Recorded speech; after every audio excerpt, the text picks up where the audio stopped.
Holy Father in heaven, teach us your words, unite us all in one accord. In Jesus' name we thank you. Amen. Today, we're focusing on the instruction to not forsake assembling together. We'll approach this with zealous minds focused on Scripture, as many are moving away from grace because of current destructive teachings. Here are the verses we'll be exploring. Hebrews 10:24-26 KJV. And let us consider one another to provoke unto love and to good works, not forsaking the assembling of ourselves together, as the manner of some is, but exhorting one another, and so much the more, as ye see the day approaching. For if we sin willfully after that we have received the knowledge of the truth, there remaineth no more sacrifice for sins. So line 24, but we are to consider one another and to provoke one another unto love and good works. While many use Ephesians 2:8-9 to get away from works, it will sadly be to their destruction. And as I mentioned before, in Ephesians 2:10, KJV in another video, God ordains, commands, sets a decree that we are required to walk in the good works. 25. Not forsaking the assembling of ourselves together, as the manner of some is, but exhorting one another, and so much the more, as ye see the day approaching. Line 25, we are not to forsake the assembly. So why are we to gather together? To encourage, urge, or advise each other, often in a supportive or motivational way. It's about sharing positive encouragement and prompting others to take action or stay strong in their faith.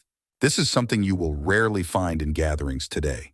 People will generally attend, and when it's over, they may have a cup of tea and a snack chatting about themselves, and leave, repeating the same thing over and over all their lives, with the very basic information, remaining very lukewarm in the faith. 26. For if we sin willfully after that we have received the knowledge of the truth, there remaineth no more sacrifice for sins. Line 24 informs us to encourage one another, so that we are reminded not to sin by breaking God's commandments. Line 26 explains that willful sin marks the end of grace for those who intentionally cross that line. This is why it is important to gather together for strength and endurance unto the end. The message here is that we are commanded by God to love our neighbor by sharing the gospel, to teach and to uplift our neighbors. Love and good works. 1 John 4:7 KJV. Beloved, let us love one another, for love is of God, and everyone that loveth is born of God and knoweth God. Titus 3:14 KJV. And let ours also learn to maintain good works for necessary uses, that they be not unfruitful. Now that you know, I would seriously reconsider my walk in the faith and obey the word of God. It's not too late. So now that we understand the requirements of not forsaking the assembly, we are left responsible to choose wisely where we attend the gathering and what doctrines are preached in those assemblies. If you are new to the faith, the main biblical teaching is to keep God's commandments and the faith of Jesus. Let's take a look at what we are to follow if we assemble in homes or any other gatherings. Scripture 1, 2 Corinthians 6:14-18. Be ye not unequally yoked together with unbelievers. For what fellowship hath righteousness with unrighteousness? And what communion hath light with darkness? And what concord hath Christ with Belial? Or what part hath he that believeth with an infidel?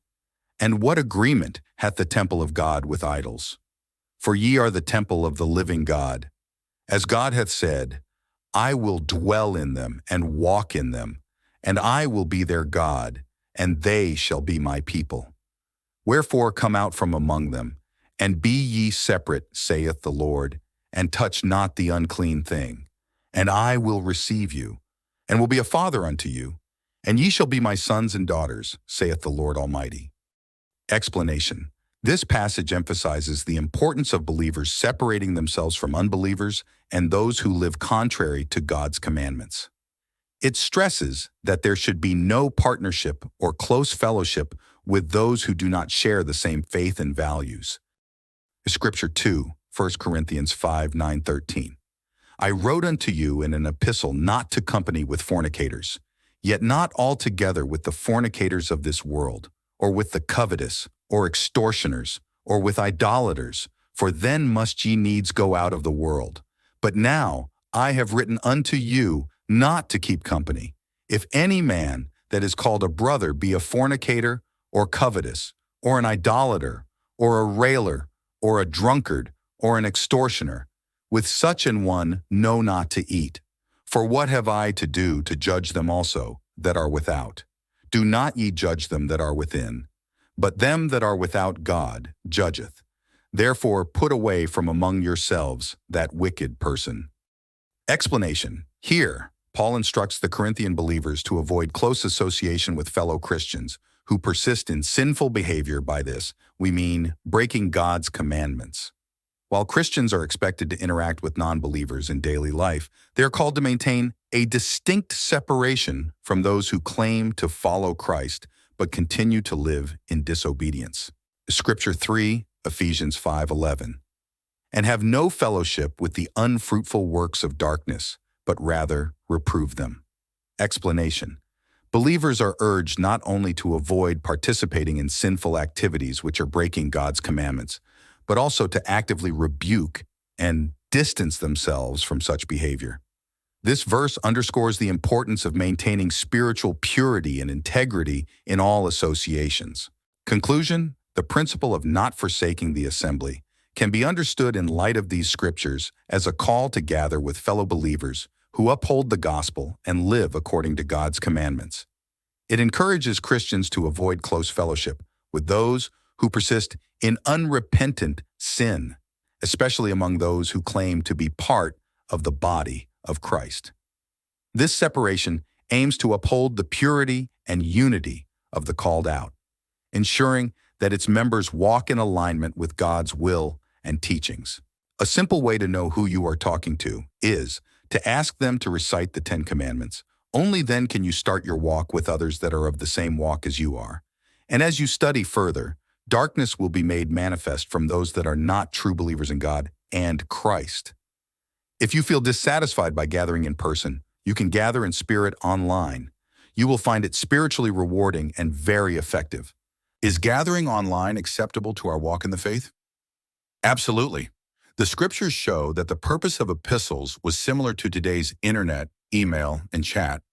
They allowed communication across long distances and reached many people without needing to be physically present. For example, Paul used epistles to stay connected with those that follow Christ, even when he wasn't there in person. In 1 Corinthians 5:3-3, KJV, Paul writes, "For I verily, as absent in body but present in spirit, have judged already, as though I were present, concerning him that hath so done this deed."